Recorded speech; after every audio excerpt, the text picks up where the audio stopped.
Hello. Welcome to the Simply Together show on the 26th of March. My God, it's nearly Easter and it's nearly April. And it's sunny. Shelley's in the garden. And it's sunny. We had a discussion. It's warm enough for me because I'm now in the sun and I've got a bit of a breeze. Others may need a cardi. I would need a cardigan, possibly a light jacket, but something. It's not warm enough for me to be out there in just a t-shirt, but you never know. The weather's looking good. So how are we today? How are you doing, Shelley? I'm good, thank you. I'm good. Good. I've walked the dog today and spring is definitely in the air. We've got things are shooting. Saw the bees and butterflies out. So yes, it definitely felt different today. How you doing, Nico? Oh, Nico? Hello. I'm good, thank you. A little internet issue here, but other than that, it's all good. Have we got a delay? Yeah, we've got a delay. Yes. Yeah. Oh, okay. No, they can't hear me. Okay. No, we can hear you. We can hear you. We can hear you, but I think there's a delay. Okay, what I'm going to do is I'm going to log off.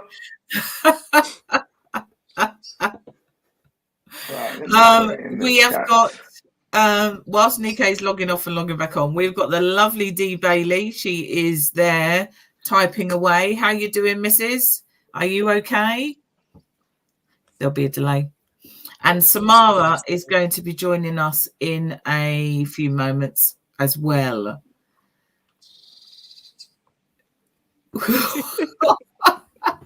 So this is 2024. 2024.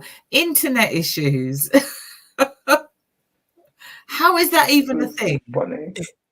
I did think it might have been me because I'm just outside, but my router is only just sort of over there ish somewhere. We're here. So I think it's most probably because Nico's in one of those little rooms, isn't she? Yes. She's going to go log off and find a new spot. So are we waiting or should we go? I don't know. Did you want to just chat to start off with? How are you all doing? What was it? Yeah. So how are you doing? Because you've not actually said. Oh, yet. How am I doing? I'm good. I've just done a little bit of decluttering. Started that yesterday. I have a bedside cabinet it's full of rubbish, but it was also full of receipts and prescription repeats. I just all put them all in there and it was full. And I just thought, I need to get rid of them. Why do I need them? So I've literally shredded and I have used my little gadget. It's called an address blocker. So you literally, I can't get it open. Just scroll across it and then it's got all of those lines so you can't read anything and it says confidential. So I've done that and I've got emptied out the whole of my drawer. But prescription repeat. Shelley. Yes. Navigating the storms, but you're all good, Dee. Good. Shelley has this thing that she does with a prescription. Go on, tell it. When you get given that little repeat prescription, it's got all of your medication on it and it's got your details on the top. Now, I've always done it. My mum's always done it. And especially as mum's got older and she's on so many medications, we get her to do it. The very last one, just keep in your purse, in your wallet somewhere. So if, God forbid, touch wood, anything was to happen to you, you have a list of medication that you're on. So if you can't pronounce the word, if you forget what you're on, especially with like my husband's diabetes medication, there's a couple of them. I know the first couple of words and it's the oppy wopsy knots as I go to the chemist. But you've always got a list of what medication you're on. So if you've gone out for the day or if you've gone away for the weekend and you've forgotten to take your medication with you, or you have a flare up and you need some more, you've actually got documentation of what medication that you're actually on. So if something was to happen, people could then say, right, okay, we can't give her this, this, and this. She's passed out because we know that she's on X, Y, and Z. Just the same as you've got medical alert bracelets and stuff for if you're on any kind of blood thinners or anything else.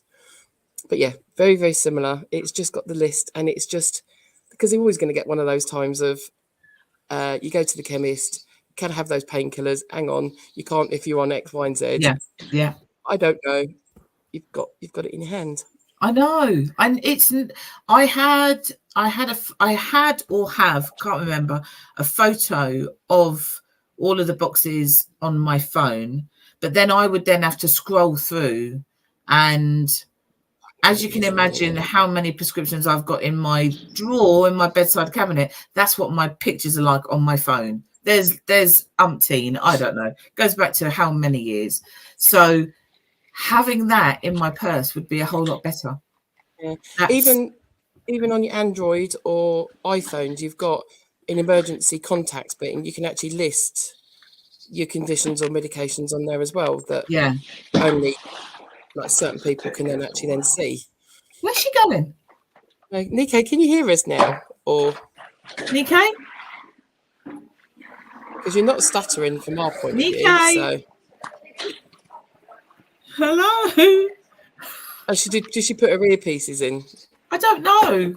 I have no clue. Hello. Yeah. Hello? Can you hear us? I'm just trying to move to where there's better signal. Oh, okay. Let's go. See, 2024, and we still have to go somewhere to find a signal. That's like putting your arm up with your phone that we used to do, see if we can get a signal. That's what she's doing. She's trying to find a signal. This is hilarious. But clearly you can hear us now. No? Yes? I don't know. Wow. It's either that she's responding to us with a delay or in my car. But if you can't hear us, then go on. You could just do the chat. Just do the chat, yeah. Where are you watching from? That's what Dee's asking. So whoever's out there, where are you watching from? Let us know who's there. Tell us where you are. We know where Nikkei is. She's walking around her works building to try and find a spot. Tell us where you are. Be really interested. Are you with us, Nikkei? Right. Okay. So we're just going to plow on now because not sure what is going on with Nikkei at all. Okay. Not sure what occurred here, but the signal was bad. Okay. So I've got a question for our ladies on the panel, but also a question for you out there. Let me go back into the studio. Can you mute her? Yeah, I've just chucked her. So, yeah, I've got a question. It's not a deep and meaningful question. It's not hard in any shape or form. I didn't tell the ladies because I just wanted to catch them on the hop, really. And it's in the public. It's out there. So, Princess of Wales, Kate. Yes. And her recent video and the reveal of her diagnosis. So my question is did she have to do that? You know, does she have to tell us what is going on? So Shelley's already nodding her head. Does she have to tell us what is going on with her health? And also, was she made to do that because of all that horrendous social media? So that's my question out there to anybody who's watching us. What's your thoughts on the Princess of Wales and her diagnosis and telling us and etc. etc. Shelley, you're going like this. Yes. As you know, I've done a lot of work with cancer research and stuff. Now, we don't know what the operation was that she had. We can only guesstimate. But if it was an operation that she had made abdominal surgery, it could very well be. And one of the things that we've been talking about a lot recently was, like, you could have a hysterectomy. You could end up, because you've got fibroids. You could have endometriosis. Just because she's thin, people kept saying, "Oh, it can't be anything. That she's got problems with this, that, and the other." She could have had something that would really be playing on your mind as a woman and have that operation. And then to be told, because they always biopsy whatever they take away, to then be told that there was cancer found in those tissues that were taken away, whatever that was. Now, she's not saying that she's got cancer. What she's saying is that she needs to have a form of treatment to make sure that whatever was taken away was just that and doesn't appear anywhere else. Because as we know, cancer can go into your bloodstream and travel around sometimes.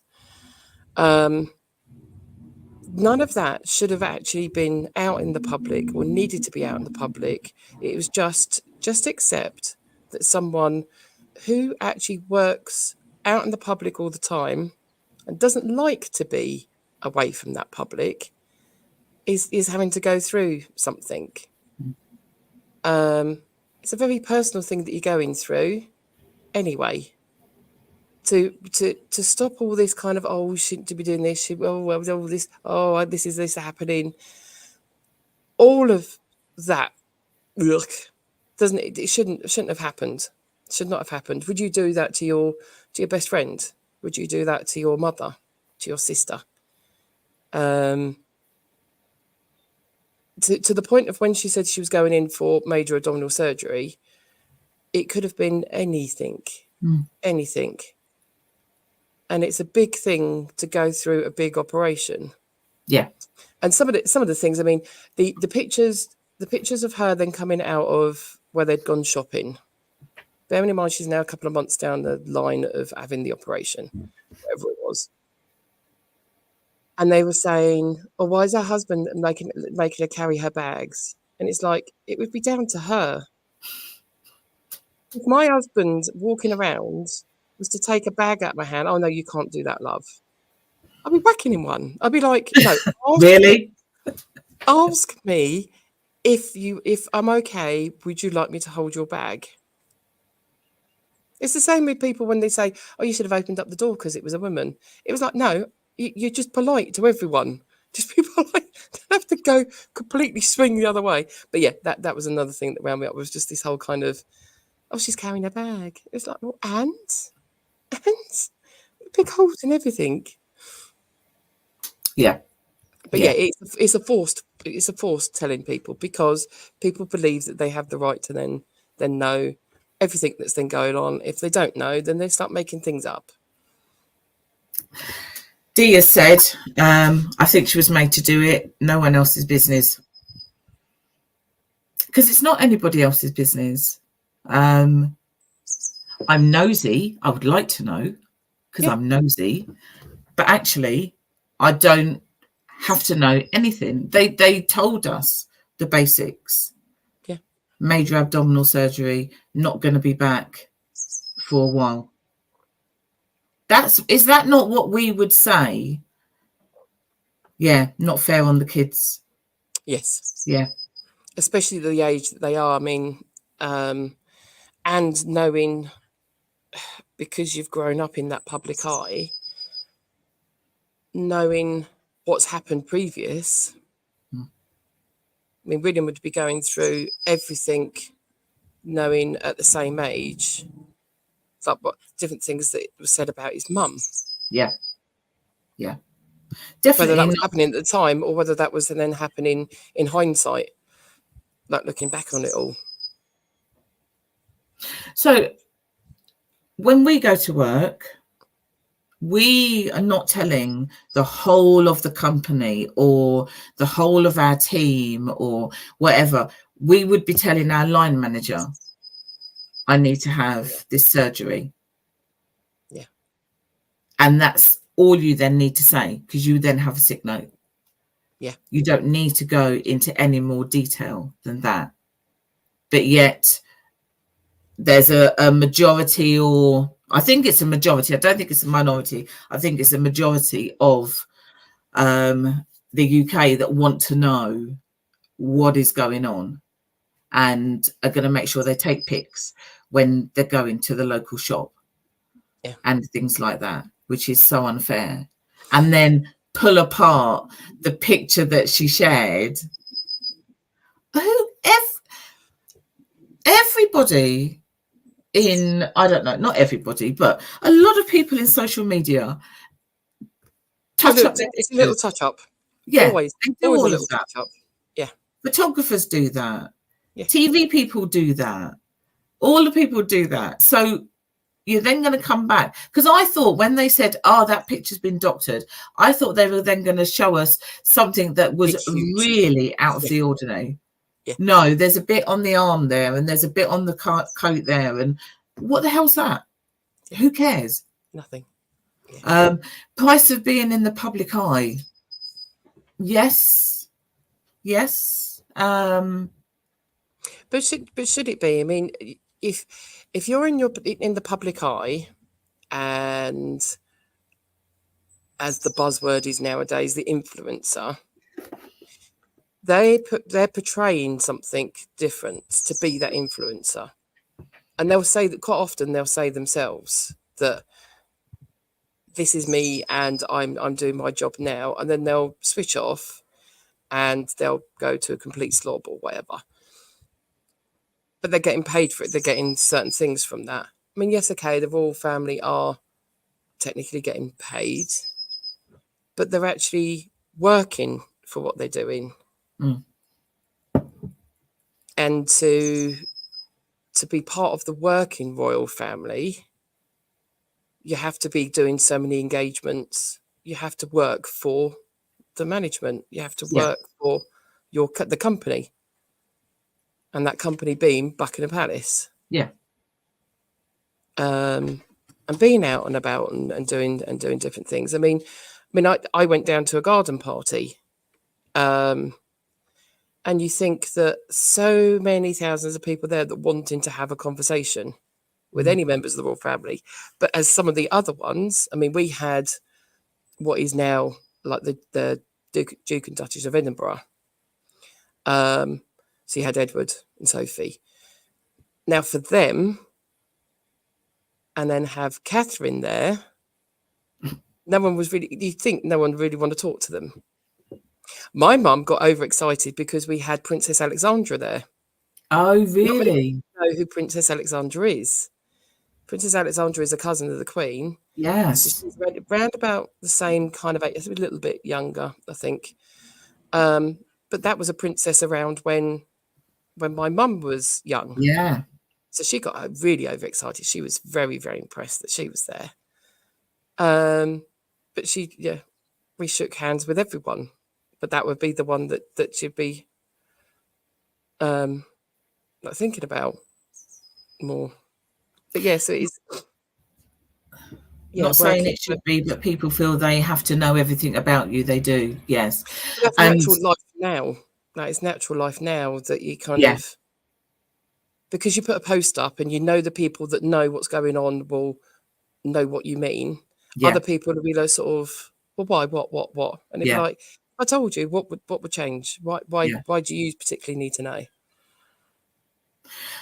One of the reasons why I wanted all of us to be on here is I knew that Nikkei would have something there's a long to say. I knew she would. And I knew it wouldn't be some little one-liners. Right. I think her PR team got it wrong. Compared to the king, it would have died down ages ago if they'd have put out a proper statement and none of this cloak and dagger stuff. They made a very private and personal matter a subject of mass speculation and ridicule. It could have been avoided. So if they had, so what do you think they would have needed to say in a proper statement then, Nikkei? What do you think they should have then said? or what would they needed to have said a month or so ago? Hi, Kerry. What do you think? She'll come back and tell us. At what What do point you think? you don't know at what point she would have found out more information. It could Yeah. have been that she's had so many weeks of recovery from whatever operation it was that we didn't need to know about, and then suddenly for them to then turn around and say, actually, that biopsy has come back, because we know it takes at least 2 weeks to get a full biopsy done. Yeah. You might get you get your beginning parts of a biopsy, but it at least takes you 2 weeks to get a full, knowing exactly what it is and the DNA of it and all that kind of stuff. And I think the other thing to remind everybody out there is just because they're royalty doesn't necessarily mean they would get that biopsy result any quicker than what we would get it, because it's a biopsy result. So it's the same process. It doesn't matter who you are, it's the same process. So yeah, like you're saying, she still would have needed to wait to then get that result, which by the sounds of it has come back and has been a surprise. Yeah. It might be that they weren't actually looking for anything. Weirdly, the same as the King's was. He's gone in for a normal prostate exam and found it somewhere else. Yeah. Which sometimes you go in for, and you wouldn't get any signs and symptoms of anything happening. It just so happens that they see something like while they're there and think, oh, actually, no, we need to check something else. And also there's a difference between what Kate has had done and what we think she may have had done to what Charles has had done, because revealing that he'd had his prostate exam and then this has then shown up, this is about men. It's about getting the word out to men. You need to go and have those exams. You need to go and have your prostate checked. You need to go and do that. So there's a different perspective there, because this is about, him showing that I've gone and done that, and now look what's happened. Yeah, I think the King would have actually have come out and said, I've gone and had this test done, and I've had a slight op done, kind of thing. I think he would have done that as part of what would naturally have then come out, to then say that all men should then be going to get checked and things. Yeah. Because again, prostate is another one that wouldn't necessarily be talked about. You could be quite quiet about, when you could get your prostate checked by just a blood test. Men out there, you don't automatically need to have the, should we call it a digit test? Is that what you want to call it? I think that's what they actually call it. Do they? Yeah, but it can be just be done by that, and it can be, don't automatically think you get to a certain age and it's kind of like, oh, because I'm always going to the toilet more often or whatever. It can be enlarged for other things, for other reasons. And why, if you're going to go quiet about something and not get checked out, that it can affect so many other things in your life. But yeah. So let's go back to the kids then. Yes. Because they're at school. They are at, oh, hold on.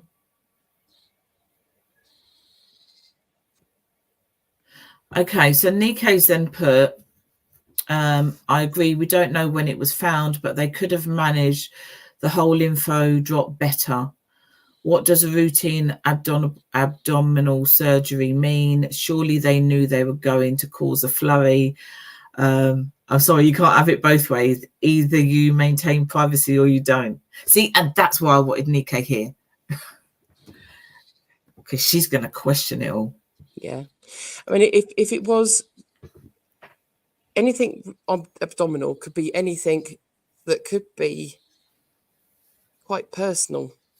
Yeah. So it could be anything to do with sort of women's organs. It could be your bowels. It could be anything in between. And quite often when you say abdominal surgery, you don't actually want to say it.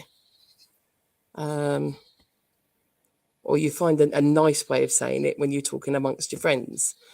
I'm just thinking back to what I was doing a couple of weeks ago. Oh, yes. Yes. Yeah. So it could... Did you share that with everybody? What you was going to go and do? Or just those in the know? Or just, yeah. It could, because it didn't mean anything to anyone else, and it was something that was then on my mind more than I thought it was going to be, as it then turned out. Why do you want me to say it? I don't mind saying it personally. If you want to say it, you can say it. I went along and I had an internal done, and they couldn't do what they wanted to do, so they referred me to the hospital because they were looking at my cervix. And from what a doctor had said to me at that point as part of the referral was it was on that 2-week wait, cancer looking at kind of thing, because she was concerned that she couldn't do what she wanted to do. So that then puts thoughts going around in your mind. And I did wonder, I didn't think I wondered about it a lot or thought about it a lot, but it wasn't until a doctor was then, how did I word it? Camera up the hoo-ha. She had a camera up her hoo-ha. But the doctor at that point said, because I think he could see that I was getting a little bit nervous, or as you do anyway, and you general chit chat, he goes, everything looks healthy. And at that point, because we'd already had the conversation before, and he says, I want to know what you've been told before we do this procedure. So I told him, and he said, I can't see anything wrong. It looks very, very healthy. And at that point, I just sighed. Everything just, I didn't want to cry or anything. Everything was just sort of, oh my God. And it wasn't until then, I was then thinking of all the problems, because my sister had cervical cancer. So it was all, that must have been in my brain, but not actually realising that I was actually thinking it until that point. Yeah. But if you think back to like Kate's thing, I wouldn't tell everyone that I was going to have that done. I just chatted amongst friends and those that I knew that would be concerned about me or that I trusted. I didn't need to say anything else. Now, if from that point onwards, if I'd have gone on further and needed extra work done, anything doing, I don't think I would have actually said to everyone, unless it was, I need to go and have an operation because I need the time out. And that's exactly the same as what Kate's was. Yeah. To say abdominal surgery is a little bit kind of very vague, and it could, as we now found other problems and stuff, and other conversations and bits and pieces. So as you were saying that, I was just thinking to myself, what kind of words would Kate use? And then Anita has then just said, say it. Yeah. It's vagina. It's vagina, yeah. Yeah, but hoo-ha is a bit, that just makes you laugh. So sometimes you need to use those kind of words. I think for me, because I went through so many other different exams and stuff like that, I think it was the more for the fact that it just makes it, I use it because it was in the conversation, it was the funny way of saying it. But yeah, that's basically what they were doing. So anyone who's just joined in right now, we are not saying that Kate had a camera up her hoo-ha or her vagina or anything like that. If you've missed it, Shelley was talking about what she had done. So we're not saying that's what Kate had done. So Nico said that she feels sorry for her. The way they caught the press is like they got into bed with the devil. And that kind of feels like that, doesn't it? It kind of feels like there's something that they're doing that they are not sharing with us. And when actually, as women and as men, as anybody who's having any kind of medical issues that they're having, treatment or anything like that, you only have to share what you want to share and who you want to share that with. And again, like I said right near the beginning, there would be things that I might tell my line manager, but I'm not going to tell the rest of work. Yeah. You know? So I might just say I'm having abdominal surgery. And that's as far as it goes, because that's all that's needed. I'm not telling all and sundry everything that's happening. Anita's put another post stated it was a hysterectomy regarding Kate. And people would jump to that conclusion considering they're saying that she might not be back until, like, I think they said Easter, but then I've heard them say June. Easter. You know, so that kind of gives you that time frame for a hysterectomy, doesn't it? Yeah. So that could be why people have guessed Then that. again, it's the same that if you have anything done with your bowels, it's exactly the same kind of thing. Exactly. Yeah. Exactly. Conspiracy theories, yeah. But should there be conspiracy theories? I know there always is going to be. I'm not saying that we're, that's going to stop. But how much are they supposed to share? Yeah. And also, they're damned if they do and they're damned if they don't. 100%. Whatever they did was going to be wrong. If they did what some people wanted them to do, that would also be wrong. Yep. And it doesn't make any difference how that was going to go. Somebody was going to say that's, they're supposed to tell us everything. So let's quickly touch on the kids. But also William, he's got his dad and his wife. Yeah. What's he supposed to do? He has got to hold it together and know that both of his loved ones, his nearest, are having treatment of some description. And still working. You're still working for the family business. Yeah. When two of your work colleagues are laid up. Hi, Rita. So let's touch on the kids. So the kids are going to school. Yeah. And other oh God, what's Nico saying? William. I'm not quite sure what that's a. Nah. Right, let's leave William. See, you got to love Nico, ain't you? You got to love her. The kids are going to school. Other kids talk. And if, for example, Kate used to drop them off because they still were doing a lot of that. Yeah.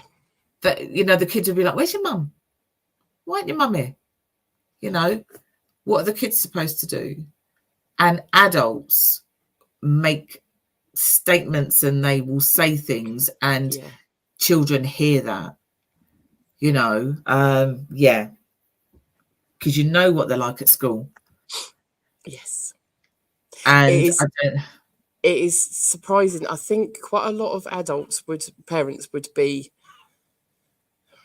I suppose, almost concerned if you're of a nursery school kind of age. I know I haven't really been in a nursery much recently, but if you've still got the home corner kind of thing, the amount the home corner. Okay. So you used to have it like set up so it was. So they would play that they're making. So you've got a second, TJ. I'm sitting in the garden. That you've got. So you've got a little kitchen set up.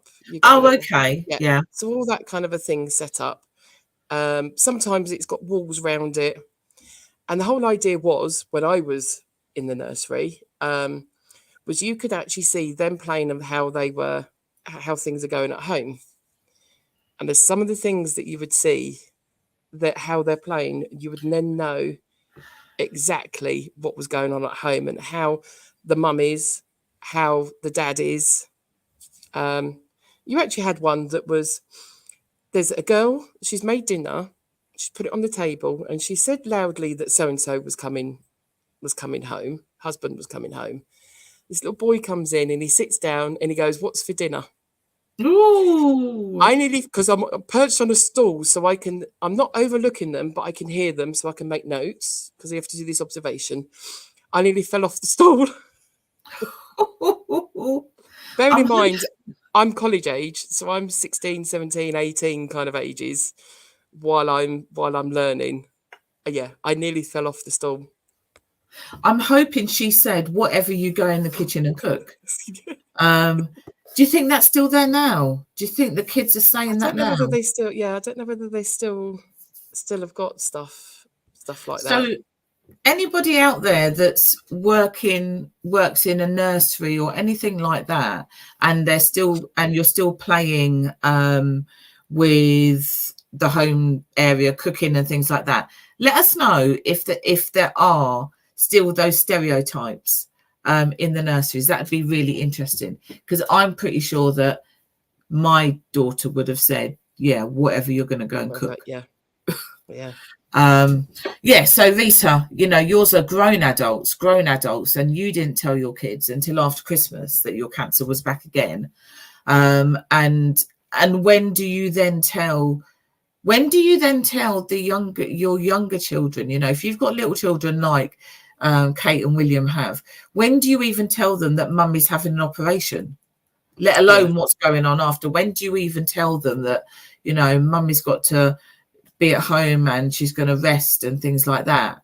And how do you do that? Because there are certain ways that you need to say it to them, because quite a lot of people try to children their children too much.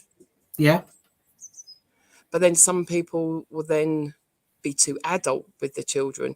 You can't. Sometimes they know more than you actually think they're going to know. Yeah. And it's governed by the child as to how you say it and when you say things to them. Because also, what's the little one's name? Louis. He's a handful.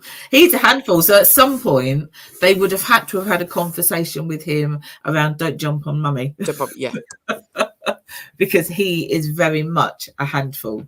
So that is what we have been talking about today, is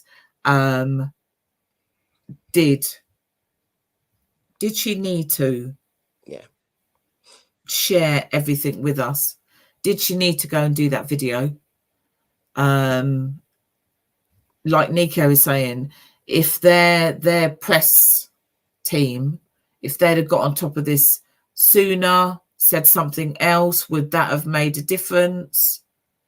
So should we have all that information?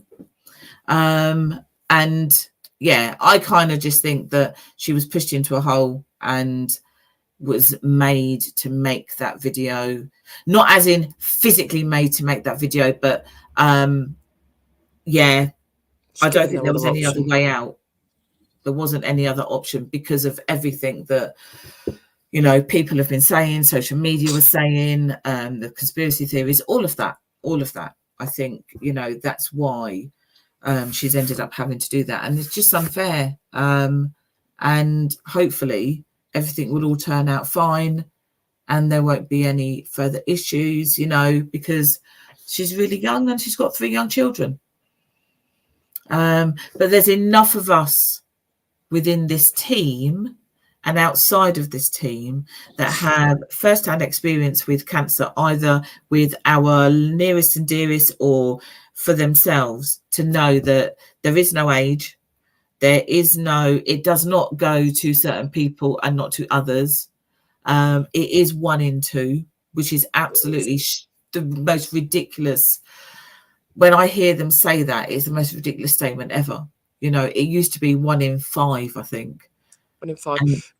Recently it was kind of like 1 in 4 when I started doing the first ever Race for Lives. And that was it's about 20 years ago when I first started doing Race for Lives. And now, partly because they can pick it up better, partly yes, but cancer is becoming more prominent. There are more people surviving it or living with it is another thing that people then don't realise. That you can have the medication now that will help you live with it, so you'll permanently be a terminal case. Yeah. But yeah, for it to then go down to like the 1 in 2, and then some rates of other cancers haven't changed in 50 odd years, like pancreatic cancer.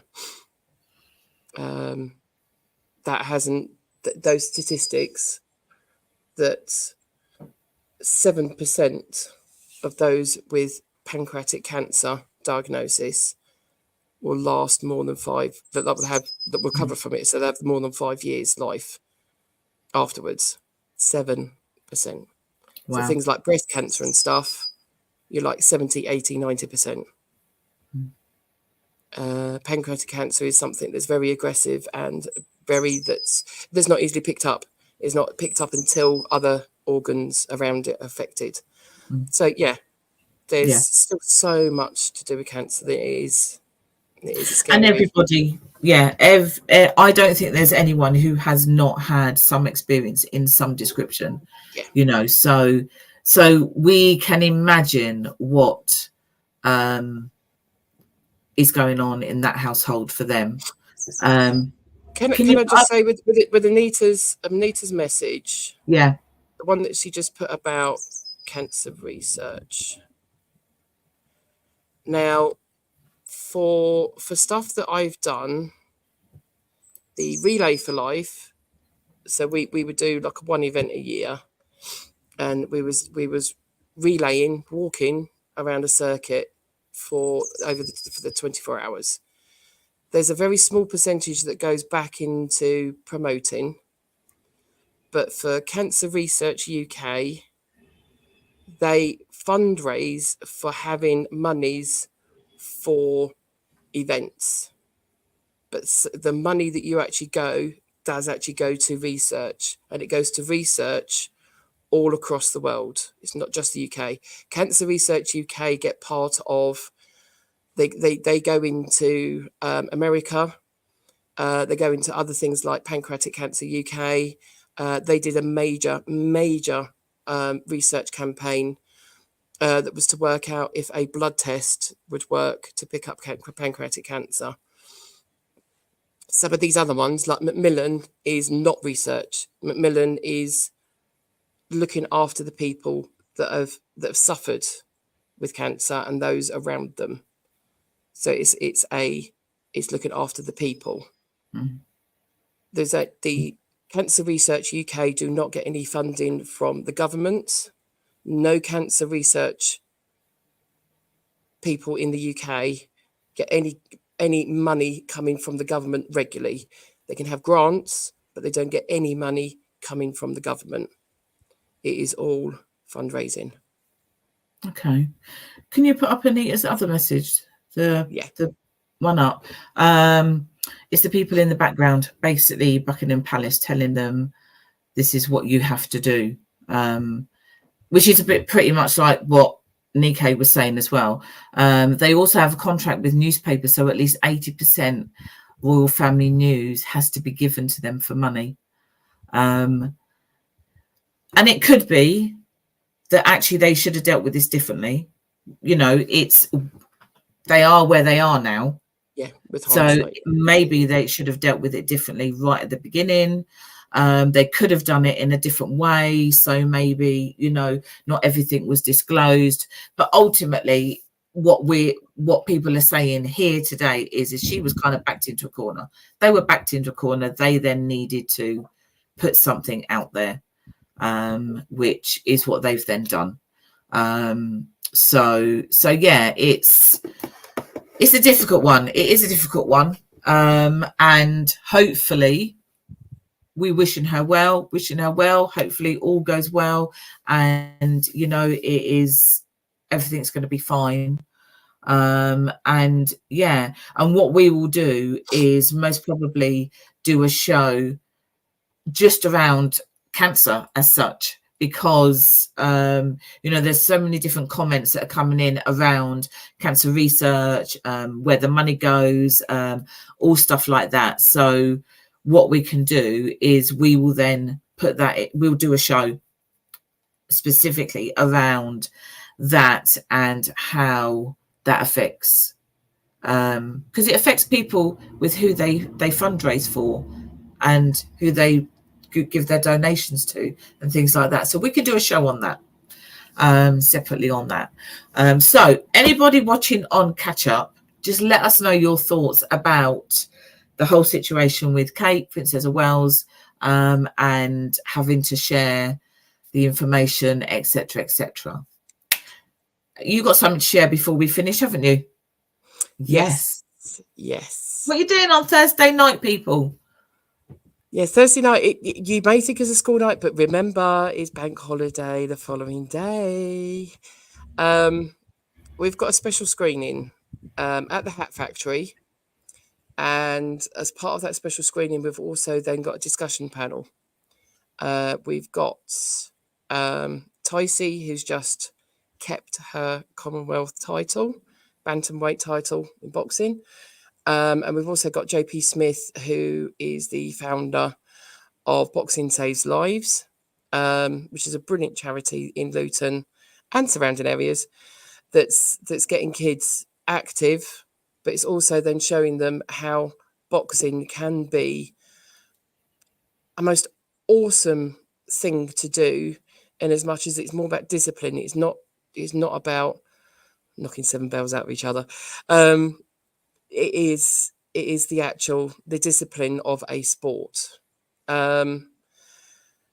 So it's the sort of the Cassius Clay becoming Ali. So it's not necessarily a story just about boxing. If you think about it, it's during the time when Black civil rights movement was at its height. It's coming into it. Ali, Malcolm X, they were all in together and being entwined in part of that story at that time, and how he's then changing from being a black boxer to then becoming a Muslim boxer, all in the public eye, and especially when boxing was such a thing that it was a white man's sport, and having, as part of those civil rights, actually having a black person in a white environment, as harsh as that phrase is, that's the reality. That you had some of these black singers that then becoming into a white arena, and it's all that same time. So yes, we've got the special screening of the film and our discussion panel. There's some light refreshments. We're talking nibbles. We are not Told you last week. Told you last week it's light refreshment. There won't be a patty in sight. No. So don't even be thinking there will be. unless it's the one that I'm eating on the way there, because I'm not at dinner. Yes, it'd be a good one. So the doors are actually opening at 7:30 because it starts at 8:15. Did you hear that? It starts at 8:15. Don't be late, because it's starting without you. Yes. And if we've already sat down, we might not come and find you. Seat, yeah. So you need to get your own way in there. But it's going to be fantastic. It's going to be absolutely fantastic. Tickets are only £6. And like Shelley said, Friday is bank holiday. There are, I do take on board some people are still working, but for the majority of people, it's bank holiday, so they won't be working. So tickets are only £6. And you can get them on. That's not £6 plus. That is the £1 already as part of your booking fee. Exactly. Just before we finish then, Anita, I think you'd be a little bit impressed with me. I've just cleaned out the drawer of my bedside cabinet, which was full of stuff, but also full of receipts and repeat prescription pages. I've done all of them. I've either shredded them or I've used my little address blocker thingy. You see, done that over all of my names and addresses and all of that stuff, and those ones have gone in the bin. Feeling quite good. going to tackle something else next. So Anita, as we've had Anita on the show, Anita does a fantastic decluttering. Anita, I can only do one thing at a time. Work area is next, because I'm actually getting a new desk. So that's going to You did do a little bit of your work area. I did, yes, I did. You did. And that's all clear now, but I'm getting a new desk. So the stuff that's on the desk is going to be going. I'm only going to have one little drawer, so there can only be a few things in that drawer. It's not going to be everything that I've got there. So yes, so that's the next step, and that desk should be arriving next week. So quite excited. Be done by then. Anybody wants to do any decluttering, Anita does an absolutely fantastic 5-day event with information around decluttering and stuff like that. We've had her on the show. We'll get her back on. And just contact link us. In, Anita. If not, I'll do it after the show. I'll make sure the link's on there. So anybody who's thinking about decluttering, then she's running one at the moment. Let us know. We will put you in touch, because it's just it helps you to think about it and change some of it. Dee says, can we see a little bit of the screening? You want me to write it there? Hang on. We're just going to show you a little bit of the screening if we can.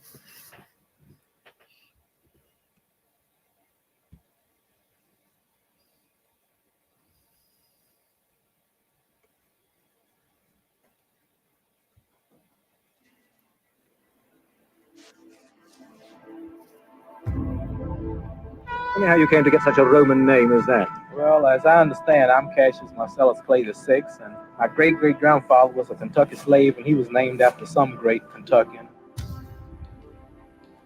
Most people want to know where I'm from and where did I get that name, but really I haven't really checked on it, so I see that I'm going to have to go see what it's all about. They say that I am the greatest that they've ever seen. Cassius Clay. He was box office. Anywhere he went, he could create a crowd. Instead of look me, I'll kick his feet in the rain. Tell him he's the greatest and get the next jet out of the country. That's what I think about. The civil rights movement is just about to explode. Young black folks are hungry for something different. White America wants Cassius Clay to be the good guy. You're standing in front of my candelabra. Malcolm X was going through a lot of crises, and Cassius was his friend and his student and his brother. While he was like a younger brother for my father, he was a bigger brother for me, and it was stopped right in the middle.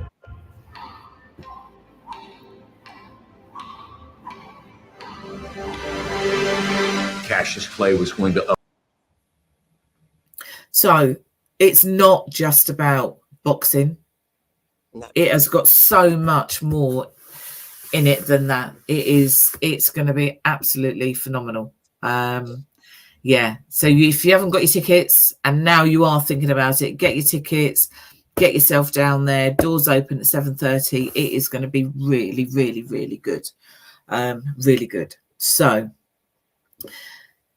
we're going to be back next Tuesday as usual, 12 o'clock. So we will see you there. If not, hopefully we're going to see most of you at the Hat Factory on Thursday. Yes. So have a good Easter, and we'll be back next week. She's hot. There's no breeze now. It's really nice out here. It is. I don't believe it. It's not. It is not hot enough for me to not have a cardigan. I've got the sun. It is fantastic. Get out, get a bit of fresh air while we've got it. Because it's going to go. Obviously, because we live in the UK, so it's going to go. Anyway, we will see you next week. Take care, everybody. Bye.